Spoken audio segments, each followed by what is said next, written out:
Juan Gonzalo Calleja Ramírez.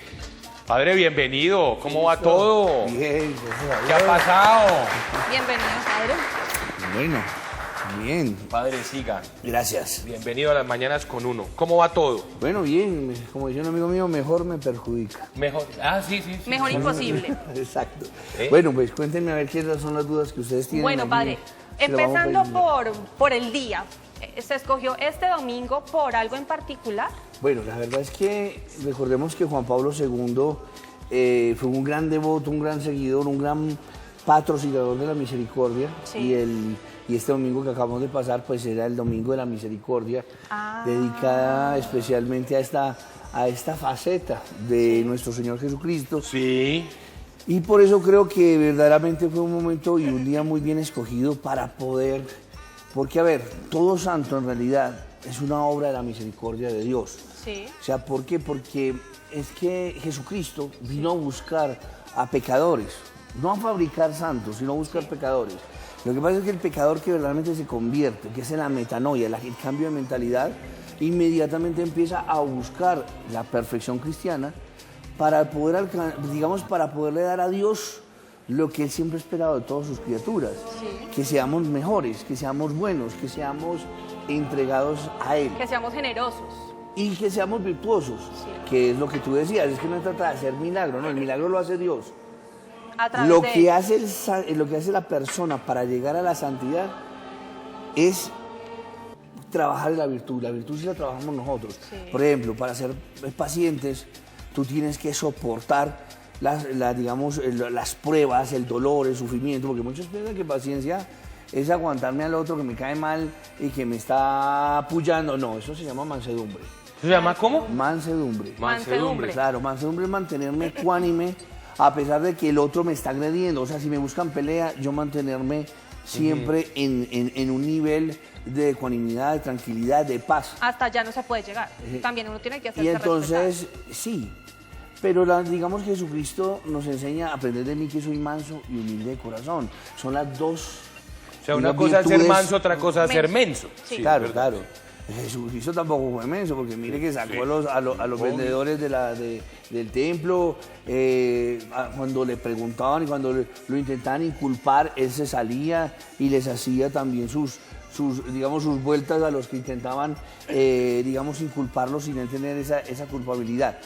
Pero entonces, digamos que la virtud es algo que se trabaja con, o sea, Dios me inspira, digamos, ser bondadoso, ser amable, ser cariñoso, todas esas virtudes, puede que yo nazca con ellas. Hay unas virtudes que nacen en nuestro, digamos, llamémoslo sistema operativo original, pero hay otros que se pueden ir bajando de la red de Dios e ir practicándolas.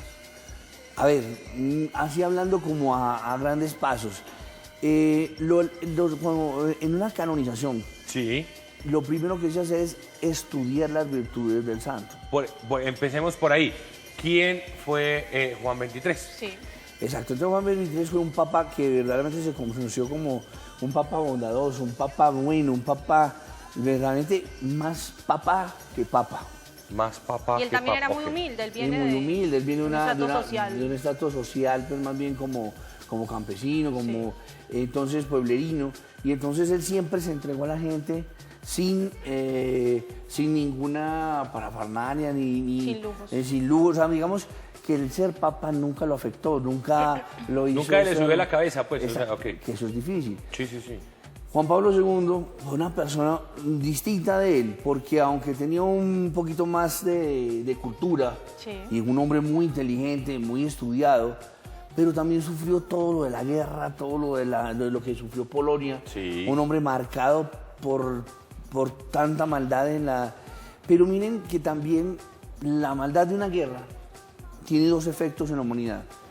La humanidad muestra lo más hermoso de ella en los que ayudan, en los que recogen a los heridos, en los que reconstruyen, y también muestra lo peor de la humanidad, en los que van a arrasar, a dominar, a tratar de acabar con el otro. Sí. Entonces, si ven en esas circunstancias tan contradictorias como una guerra mundial, pues surgen estos frutos, como el mismo Karol Wojtyla, que a pesar de todo eso podría haberse rebelado, podría haberse vuelto militar para vengar su patria, tanto muerto, pero no. Decidió seguir el camino de Dios para poder evangelizar a que aprendiésemos de esos errores para no volverlo a cometer, porque varias veces después de la Segunda Guerra Mundial hemos estado a punto de volver a empezar. Miren las Torres Gemelas. ¿Por qué la humanidad no aprende? Sí. ¿Por qué no entendemos de que la vida es lo más hermoso y por qué destruirnos unos a otros? ¿Por qué acabar? Oiga, 60 millones de seres humanos murieron en esa guerra. Uy. Eso se dice rápido, pero imagínense, ustedes hagan nada mentalmente y vayan acomodando aquí cuerpos y aquí no caben, de aquí al techo no caben ni 50.000 personas. Ni siquiera la población que hay en Bogotá. Imagínense, podríamos pavimentar a Bogotá de cadáveres con esos 60 millones de Dios Uy, mío. no, muy fuerte eso, padre. Y eso queda como si fuera, como decía Stalin, la muerte de uno es una tragedia, la muerte de millones es simplemente estadística. Entonces decía, si vas a matar, mata a millones para que no se dé cuenta. O sea, imagínate lo que decía Stalin. Por eso él acabó con, Stalin era un loco que acabó con todos sus propios amigos, porque era un paranoico y no quería que nadie le quitara el poder. Pero imagínense esos monstruos. A veces nosotros decimos, uy, Hitler fue mi mayor monstruo. No, Stalin y todos los de esa época, esas personas verdaderamente... Estaban tostados, estaban rayados, Claro. definitivamente. Pues con para él. mí estaban endemoniados. Pues, total. Padre, uno de los milagros que más hemos recordado y que queda para la historia es el que hizo Juan Pablo II meses después de su muerte con la monjita de Francia. Voy a leer el nombre porque Sí, no la es un hermana, nombre muy la hermana. fácil. Marie-Simone Pierry. Sí. Bueno, Recordemos un poco Mire que este creo que lo milagro. Aquí tenemos unas imágenes. Ruédalo. Con el horror que tenía, estaba en mi casa, veía a mis hijos viéndome, tenía un tratamiento que me mantenía dormida, me daba mucho sueño siempre y yo le decía a mi hija, mi amor, si me quedo dormida, discúlpeme. Veía a mis hijos en la casa, donde pasaban viéndome, tocándome, poniéndome la mano encima, de ver a mi hijo menor con sus piecitos metidos a un lado de mi cama, siempre, toda la noche, cuando me despertaba, de ver a mi esposo que se hacía el hombre fuerte y yo veía esos ojos llorosos junto a mí, cuando tomaba mi mano y me persinaba todas las noches, porque él sabía que en cualquier momento ya no estaría con él y yo estaba asustada. Desperté, vuelvo a ver el reloj que tengo de frente, decía 8 de la mañana y yo me quedé así, como cuando uno se levanta a tratar de ver mejor, cuando escucho la voz que me dice, levántate, y yo estoy sola en el cuarto, me quedo lloviendo así, pero solo tengo un suplemento que para esa fecha se sacó en conmemoración de Juan Pablo II, se sacó esto me lo regalaron a mí ese día, esto me lo regalaron ese día y yo lo tenía de frente a mí, en mi cuarto. Y yo volví a ver este cuadro. Y yo escuchaba a los que me decían, levántate. Y veo sus manos donde hacen así y me dicen, no tengas miedo.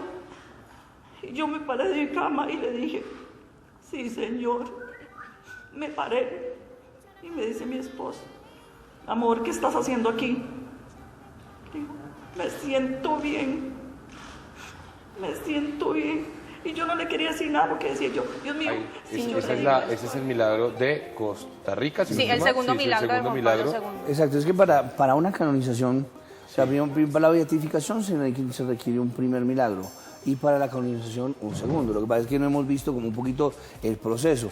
Empecemos porque, a ver, digamos, una persona muy buena, la gente tiene certeza de que su párroco, de que su director espiritual, de que una persona pues llegó a la santidad.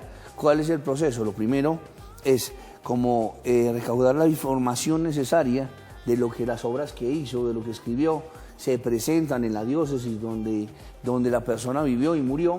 Sí. Se hace un estudio por parte de los canonistas, se ve si verdaderamente hay suficiente información y sobre todo suficientes valores humanos y valores sobrenaturales en la persona como para iniciar el proceso. Una vez que se aprueba ese primer paso que es diocesano, entonces la persona pasa a ser de siervo de Dios, o sea, se declara, se abre como el proceso al abrirse, entonces de ser simplemente Pepito Pérez pasa a ser el siervo de Dios Pepito Pérez. Sí. Luego se sigue investigando, ya se abre y ya entonces ya se empieza a recabar información de todos los lugares donde la persona estuvo. Por eso el proceso de canonización pues, es costoso porque tienen que viajar y recorrer tienen que viajar, recorrer los pasos. hablar de esa con persona. familiares, Claro. hablar con amigos, hablar con conocidos, con personas y viendo sobre todo el tema de las virtudes. Y luego también en su predicación, que no se hayan desviado de la doctrina católica, que no hayan hablado en contra del dogma, que no en su vida personal, que no hayan sido escandalosos en su conducta. Entonces, bueno, pues se pasa eso y ya cuando verdaderamente ya pasamos a digamos que el proceso ya es a nivel mundial, entonces ya la persona pasa a ser venerable. ¿Cierto? Venerable porque ya se le permite a los fieles, especialmente a los que lo conocieron, invocarlo con oraciones, con alguna estampita de él, para ver si el Señor empieza a hacer milagros. Cuando por ya se es intercesión. venerable. Mientras es siervo de Dios, simplemente pues se nos está informando de que ya se inició Un proceso. pero todavía no hay ninguna certificación.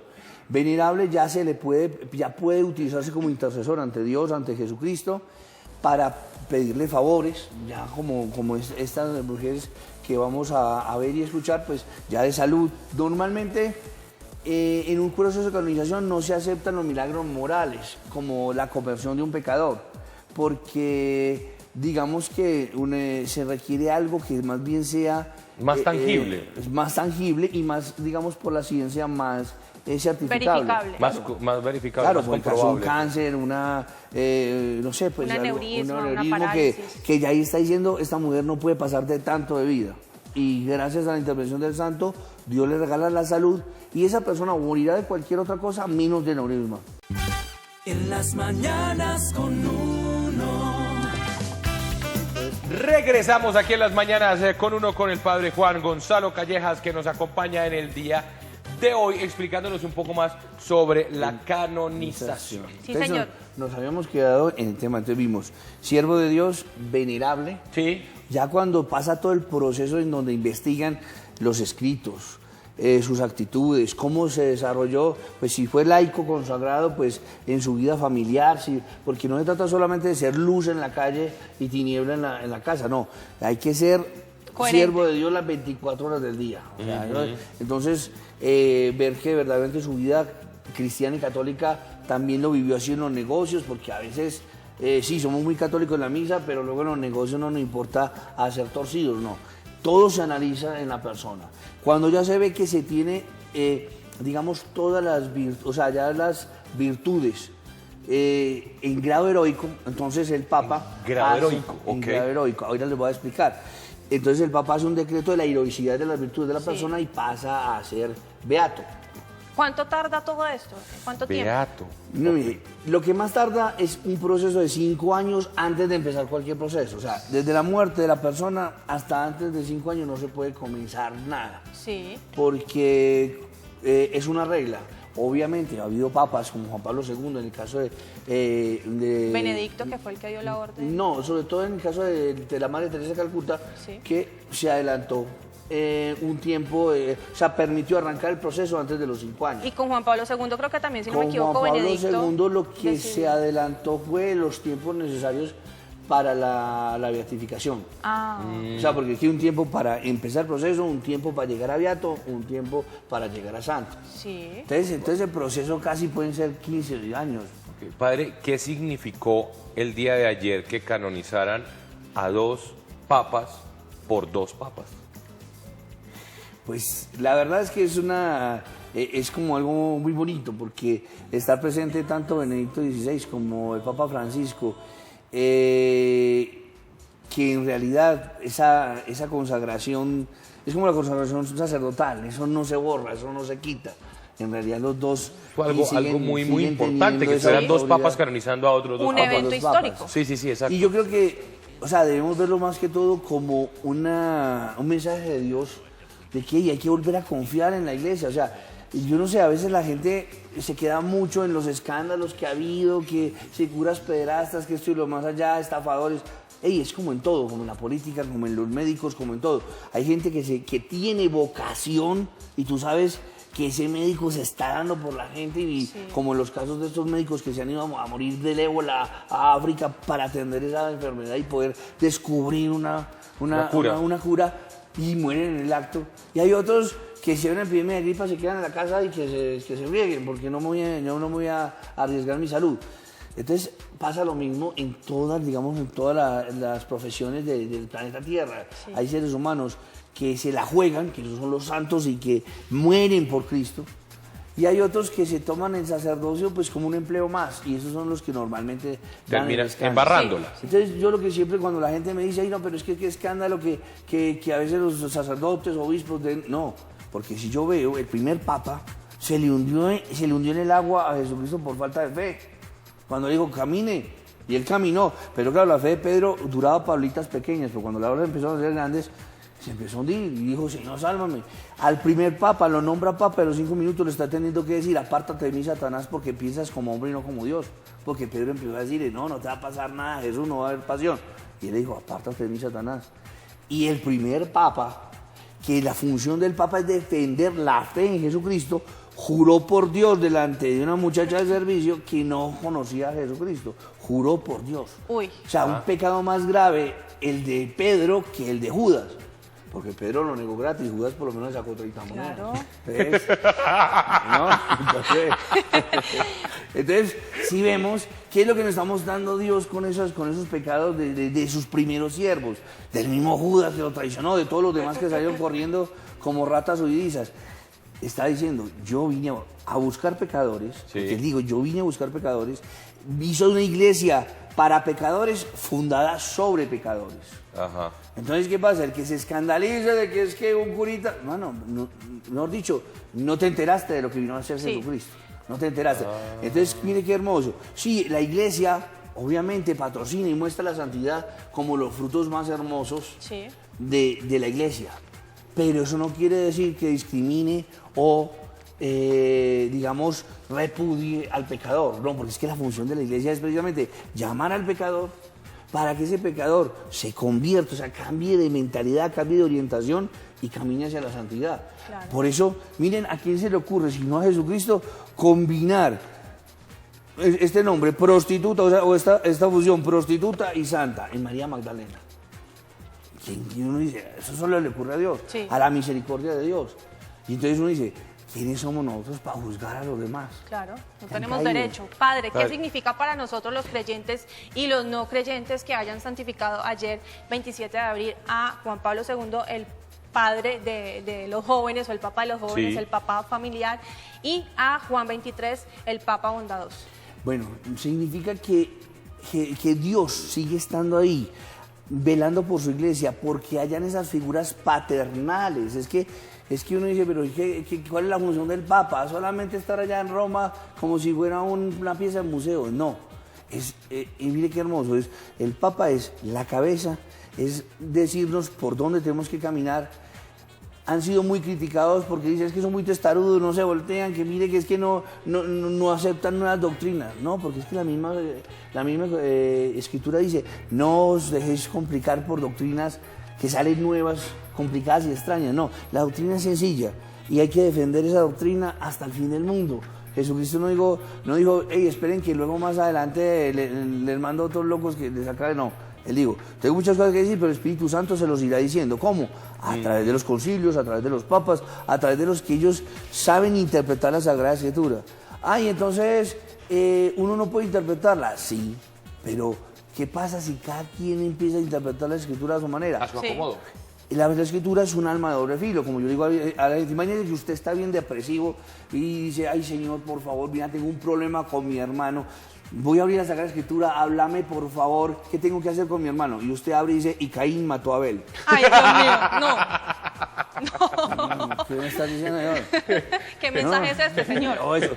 O de pronto uno dice, mire la vecina como está de querida, hombre, y yo, dame fortaleza. Y David pecó con Betsabé, la esposa de Urias. Ajá. Entonces, ¿qué tengo que hacer, señor? ¿Usted me entiende? La Sagrada Escritura no es para que cualquiera la agarre y interprete como quiera, porque No. tú puedes, es un arma de doble filo, porque como contempla tantos pecados y tantas virtudes, se requiere maestros espirituales certificados por Dios para que me digan, hermano, cuando Jesús dice que te saques un ojo, no es que te lo saques físicamente, sino que... Que se esfuerce un poquito más. Exacto, Que mire más que aunque allá. usted quiera tanto a esa persona como la misma visión de sus ojos, Jesús le dice, hey, mejor quítesela de en medio para no poner en riesgo su salvación que irse con esa persona a la condenación eterna.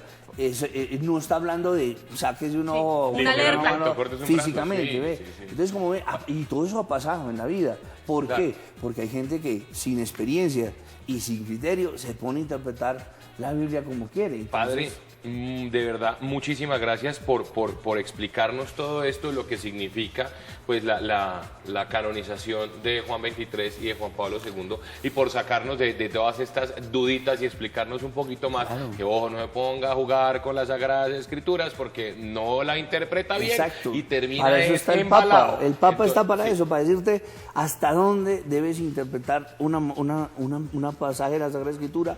Y por eso, cuando tengas dudas, siempre busca qué fue lo que dijo el Papa sobre ese texto, o los papas. Porque acuérdense que no es solamente uno el de ahora, sino todos los papas siempre tienen que estar de acuerdo en lo que enseñaron. Sí. Y eso es lo bonito de la iglesia. Ha habido papas no santos, y ha habido papas incluso pecadores. Pero lo bonito es que nunca Dios ha permitido que se desvíen en la fe, como para decir, no, lo que ahora antes era malo, ahora es bueno. No, nunca ha ocurrido en la iglesia. Y eso es lo que también nos muestra de que la asistencia del Espíritu Santo siempre ha estado con estos líderes de la Iglesia Católica, y que no tenemos por qué tener tanta digamos, predisposición o pavor contra ellos, como si es que fueran los propietarios del Espíritu Santo. No, son los nombrados por el Espíritu Santo, certificados de que el Espíritu Santo no va a permitir que se equivoquen en materia de fe y de doctrina, o sea, de dogma. Y entonces que lo que ellos dicen lo podemos seguir sin ningún problema. Qué bueno. Ahora, que yo puedo recibir luces especiales, por supuesto, pero si el Papa llega a decir algo contrario a lo que yo recibí, tengo que ser lo suficientemente humilde de decir, hagámosle caso al Papa, que es para lo que fue puesto, para guiar el rebaño de Cristo. Padre. El Padre Juan, aquí en Las Mañanas con Uno, muchísimas gracias por acompañarnos, de verdad, por sacarnos de todas estas duditas y darnos un poquito más de luz sobre todo esto. Un aplauso para el Padre Juan. Gracias.